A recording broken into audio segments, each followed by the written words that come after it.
Hi, Wendy here at the Osterville Village Library, and for today's first Chapter Friday selection, I would like to share a novel with you called The Brave, and this is by James Bird. Colin can't help himself. He has a unique condition that leads him to count every letter spoken to him. It's a quirk that makes him a prime target for bullies and a continual frustration to all of the adults around him, including his father. When Colin is asked to leave yet another school, his dad decides to send him to live in Minnesota with a mother he has never met. She is Ojibwe and lives on a reservation. Colin arrives in Duluth with his loyal dog Seven and quickly finds his mom and his new home to be warm, welcoming, and accepting of his condition. Colin's quirk is matched by that of his neighbor Orenda, a girl who lives mostly in her treehouse and believes she is turning into a butterfly. With Orenda's help, Colin works hard to overcome his challenges. His real tests come when he must step up for his new friend and trust his new family. Chapter 1, Caterpillar. "How's your nose, Colin?" Principal Harris asks from under his thick, tobacco-stained mustache. 18, I say, and wipe the small stream of blood escaping out of my right nostril. Principal Harris and my dad, who sits behind me, both stare at me like I'm a stain that won't come out of an expensive carpet.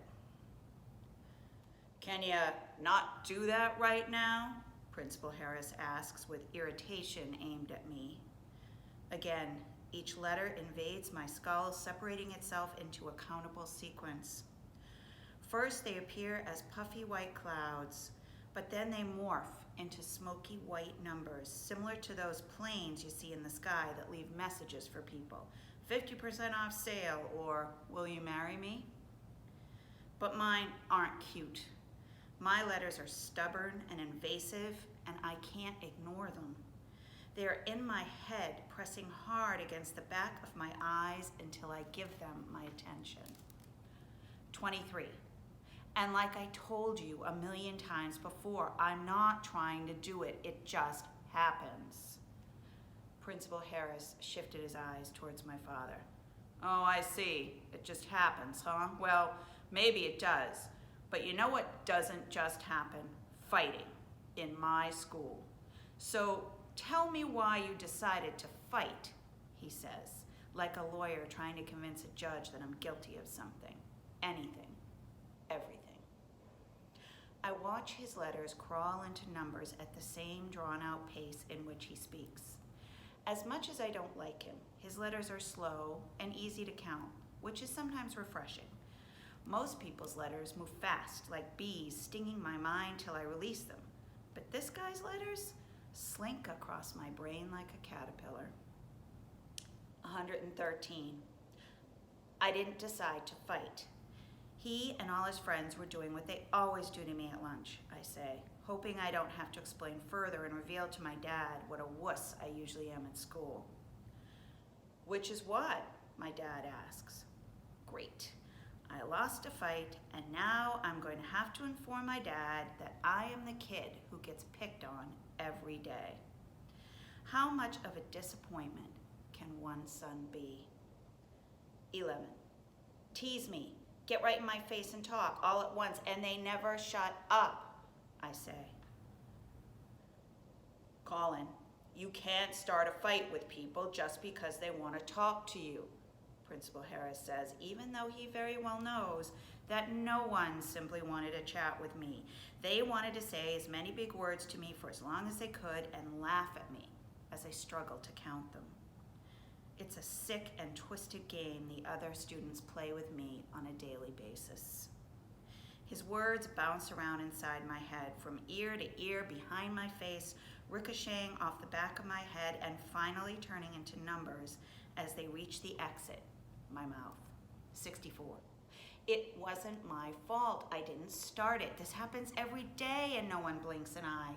The one time I stand up and fight back, I'm the one that gets into trouble? That's bullcrap, I say. Language, he snaps back at me, and through my peripheral, I see my dad bury his face in his hands. Looks like I haven't reached the bottom of disappointing him just yet. I'm still digging. 8. Sorry. I didn't want to fight, obviously. Look at my face. Principal Harris leans back in his leather chair like a king on his throne about to deliver my punishment. But he doesn't look like royalty at all. He resembles Mr. Potato Head. That's why he's referred to as Mr. Potato Harris by most of his students, and even some of the teachers. Witnesses say it was you who threw the first punch. Is that not true? 59. He spilled my lunch all over me, I say, as I show him my stained shirt. My dad glances at my shirt, but it's not a look of support. It's more disappointment. I not only lost a fight, but I also managed to ruin my clothing. At least blood hides better in black fabric. How'd he do that? Harris asks. 14. Like I said, I was minding my own business, just drawing, when they started talking over each other, reciting a bunch of tongue twisters to watch me struggle counting. I tried to leave, but he shoved my food tray into my chest and tripped me. I got up and I hit him. He hit me back, I hit the ground, and that's what happened. He said that was an accident, Principal Harris says. 23. And you believe him? I do. 3. Then you're an idiot, I say, before thinking. That's it. Cover him up now, my dad says. 21. Fine, I say. And I pull the gray fuzzy earmuffs up from my neck and place them over my ears. One positive thing about having no friends is I have a lot of time to experiment with gadgets in my room, like these earmuffs. To this day, the only time I have ever seen my dad truly impressed with me was last year when I showed him how I connected my headphones to my earmuffs. I can listen to music as people talk. For someone with my condition, this invention of mine is a lifesaver. Why? Because for some inexplicable reason, I can listen to music all day long and not even count one lyric. It's my heaven, my number-free heaven. Naturally, I'm obsessed with all kinds of music, but my favorite is rap, hands down. I think it's because there are so many words spoken so quickly, an army of words that invade my head, but never attack. So I guess they're not an army at all, more like a parade. How many are there? I don't know. I don't count them, and I love it. I take a deep breath, and I try to make my last words as clear as possible. Believe me, if I could just turn it off like a light switch, I would have done it years ago. My dad clears his throat, so I trace the cord down to my phone, which is in my pocket, and I hit play. A song begins. Normally, this is where my dad tells me that bullies only pick on weak people, and if I didn't want to get bullied, I shouldn't be so weak. Of course, that wouldn't make sense this time, since I finally fought back, but with these things over my ears, I hear lyrics and music, not grown-up words, saying how much of a problem I am. I just watch Principal Harris and my dad smack their lips back and forth like old friends. In fact, they are. They played football together in high school. I wonder if Harris ever teases my dad for having such a wimpy kid. His son is an athlete. His son doesn't sit alone at recess and draw trees and pictures. And even better than that, his son doesn't count the letters of whoever speaks to him. Nope. Unlike me, his son is normal. About 5 minutes later, my dad taps my leg and signals me to remove my earmuffs. Great. More talking, more counting. Can't we just go home now? I press stop, ending the song, and remove them. Give these men my best attempt at a smile. Colin, what I think Mr. Harris is trying to say is, we think your condition might be too difficult for the other students to adapt to. I close my eyes. I clench my jaw. I am counting and trying with everything I have not to relay the total, but the cloud won't dissipate until I release it. It will linger inside me forever, driving me crazy. I hate this. 103, I say. Principal Harris sighs in frustration. Difficult? For everyone else? Seriously? I ask my dad. Principal Harris sets his elbows on his desk and leans forward. It's just not working out for you here, Colin. I suggested to your father that homeschooling could be beneficial for someone like you. That was a mouthful. They watch me squint my eyes up toward the ceiling as I count the invisible letters like someone trying to count the stars during the day. 109. Are you guys kicking me out of school? I ask. My dad puts his hand on my arm, which he never does, and shifts his position to face me. He suggested homeschooling, which we simply can't do. 43. So, what exactly are you saying? I can't have you at home. We can't afford a teacher to come every day. 52. So I ask again, well, what are you saying? My dad goes silent and Principal Harris delivers the death blow. We think it's best if you transferred schools. I should have seen this coming. This is a familiar road between schools and me. I show up, quickly become that weird kid, and before I have a chance to let the joke settle with the dust, I'm hauled off to another campus and it starts all over. And over and over. Forever being the freak.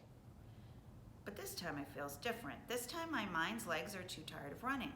I'm exhausted. Maybe that's why today was the first time I actually stood up for myself and fought back. Never mind the fact that I lost and got a bloody nose to show for it. But the point is, I didn't curl up like a frightened caterpillar and wait for the bully bugs to stop picking me. I didn't hide, I didn't run. Now that's exactly what my dad wants me to do. Switch schools and run. 37. What school, Dad? I've been to almost all of them by now, and how is it going to be any different? It's not like my counting's going to stop. My dad rubs his hand across his unshaven face. Not because he's thinking.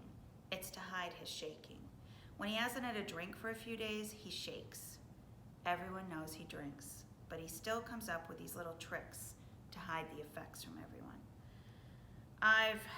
I've been thinking about this for a long time, and he stops talking and presses his lips together.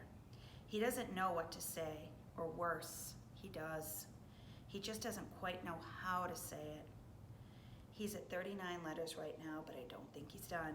I need him to end his sentence. The clouds are filling up my sky. Come on, Dad, blurt it out. And what? I impatiently ask. And I contacted your mother. Wait, what? The clouds in my head burst into a million fluffy white question marks, and I am momentarily speechless. My mother? Who is she? It's a pretty strict rule in our house, never to ask questions about her. Did he throw all that away and track her down? What does that even mean? To me, mothers are just roles that actresses play on TV. They're movie stars, they're not real. They live off in some fantasy land with Santa, Bigfoot, and the Tooth Fairy. Sure, I suppose some kids believe they're real. Some even claim to have a mother. But having is not believing. Seeing is believing. And I haven't seen a mother near our house ever. Colin? My dad asks, and the numbers rush back into my skull full force. 39, 23, 6. Principal Harris hands my dad the most up-to-date report card. Who knows? Maybe this move will be good for him, he says. And my dad nods like he's heard that line before. Many times. Too many times. 37, I say under my breath.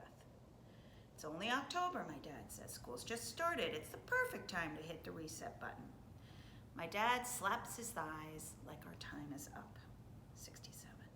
But I don't know her, I say as I stand up and try to shake this foreign feeling off my body. At all. My dad stands, shoves his hand into my hair, and ruffles it into a messy bird's nest. I guess he wants to look like a caring dad in front of his buddy. He even fakes a smile. Change is good, kid, Dad says. He's lying. Change is never good. Change hasn't changed anything for me. 15. I'll be in the car, I say, and I walk out of the office. I march down the hall and stop in front of the deep blue sea of lockers. The thought of punching a locker fills me, but there's been enough punching today. The last thing I need is a broken hand to match my bloody nose. I bend down in my locker and twist it right, 7, then left, 20, then right again, 18. It clicks and I swing it open.